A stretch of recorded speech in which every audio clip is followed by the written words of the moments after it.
एक दूसरे के लिए वाह वाह करें। इस यज्ञ के साथ साथ हम इस तरह जब वाह वाह करेंगे, फिर देखिए वातावरण। और वाह के बाद दूसरा शब्द क्या आता है इसमें? आहा।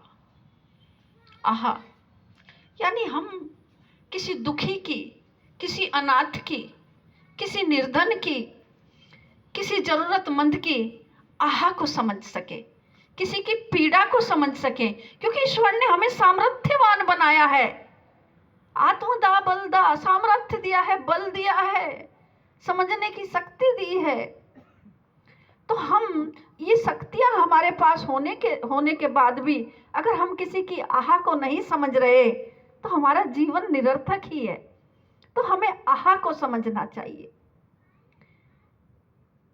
एक गांव में एक माता रहती थी और उस माता का पुत्र कहीं बाहर नौकरी करता था और माता एक झोपड़ी में रहती थी। तो हर महीने उसका बेटा उस माँ के लिए 1000 रुपए भेजता था। और माता वे पैसे लेकर बड़ी प्रसन्न होती और उस पोस्टमैन से कहती कि बेटे, कभी कभी मेरे पुत्र से मेरी बात भी करा दिया कर। तो पोस्टमैन ने एक दिन उस माता की फोन लगाया और बात कराई। और बात कराने के बाद उसने 10 नोट 100 के गिन के उस माता को दिए। तो माता ने एक नोट उसमें से निकाल के उसको वापस दिया और कहा कि तुम मेरी बात भी कराते हो। और वो समय ये था जब सुनने के भी पैसे लगते थे और करने के भी लगते थे, कि तुम्हारे पैसे भी लगते हैं, ये 100 रुपए तुम रख लो, और तुम हर महीने मेरे लिए पैसे भी लाते हो, मेरी बात भी कराते हो, तुम भी मेरे बहुत अच्छे पुत्र हो, तुम भी मेरे बहुत अच्छे पुत्र हो। मैं अपने पुत्र से तो नहीं मिल पाती, लेकिन तुम्हारे माध्यम से ही अपने पुत्र से बात कर लेती हूँ, तो तुम भी मेरे लिए पुत्र समान ही हो। तो जब वो वहाँ से जाता है तो उस गांव का ही एक व्यक्ति उस पोस्टमैन को पकड़ लेता है और कहता है कि ये माजरा क्या है? तुम इस माता की मेरे से बात कराते हो, मेरे फोन में पैसे भी गिरवा देते हो और इसको पैसे भी दे के आते हो, ये माजरा क्या है?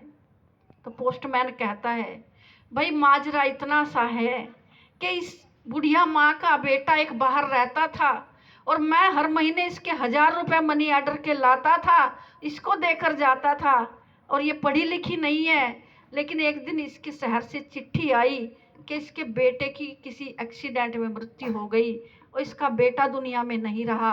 और ये खबर मैं इसको नहीं सुना सका, मैंने वो पत्र पढ़ के ही फाड़ के फेंक दिया। और उस दिन से मैं अपनी ओर से 1000 रुपए इसको दे जाता हूँ।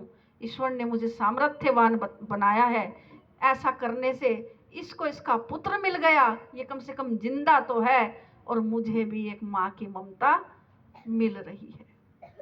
तो ये होती है आहा। ये है हमारे सुहा में जो अंत में आहा जुड़ा हुआ है। हम इस प्रकार किसी दुखिया के दुख को समझे। वही पशु परवर्ती है जो आप ही चरे, और वही मनुष्य है जो मनुष्य के लिए मरे। तो हमें मनुष्य की इस दुख दर्द, मनुष्य की आहा को समझना चाहिए। ये भी हमारे जीवन का ही एक विधा है।